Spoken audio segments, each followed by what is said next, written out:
ଏବେ କଣ କରୁଛ କି? ଏଇ ରସୁଣ ଗୁରା ଟିକେ ଖୁସେଇ ଦଉଛି। ଏଟା କୋଉଥିରେ ଖୁସଉଛ? ଏଇଟା ଗୋଟେ ନୂହାଟେ ଆଣିକି ଖୁସଉଛି, ଆଉ କଣ କରିବି। ଏଇଟା ଦେଖିଲ କଣ ଟେ ଆଣିଛୁ କି? ଦେଖୁନ ତମ ଦେଖିଆ। ଗାର୍ଡେନ ପାଇଁ ତମର ଏଇ ଜିନିଷ ଗୁରା କାମ ଦବ କି ନାହିଁ ଦେଖିଲ। ଏଇଟା କଣ ଭଲ ହବ? ଦେଖ ଆଗେ ଖୋଲିକି।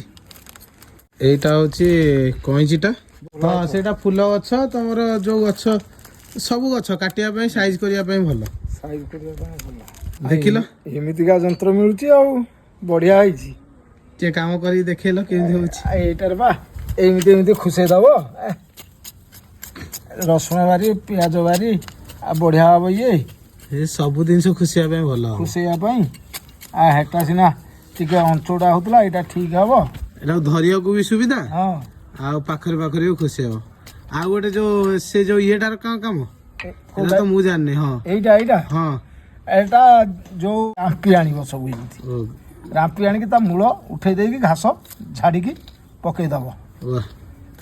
ଏଇଭଳିଆ ହେଲା, ବଢିଆ ଜିନିଷଟା। ଆଉ ଲୁହାଟାରେ କେତେ ସମୟ ହେଲା ହେତିକି ଖୁସେଇଥିଲ, ଆଉ ସାଙ୍ଗେ ସାଙ୍ଗେ ଏଇଥିରେ କେତେ ଖୁସେଇଥିଲ? ଏଇଟା 5 ମିନିଟ୍ ଲାଗିବନି, ବହେ ପଳେଇବ। କଣ କାଟିବି କହ? ଆମ୍ବ ଦେଖିକି କାଟୁଛୁ। କଣ କାଟିବି କହ? ଏଇଟା ଦେଖ ଡାଳଟା ନା ଗଲା। ଏଟା କାହିଁ ଡାଳଟା କାଟିଦେଲୁ? ଫସକିଣା କଟିଯିବ।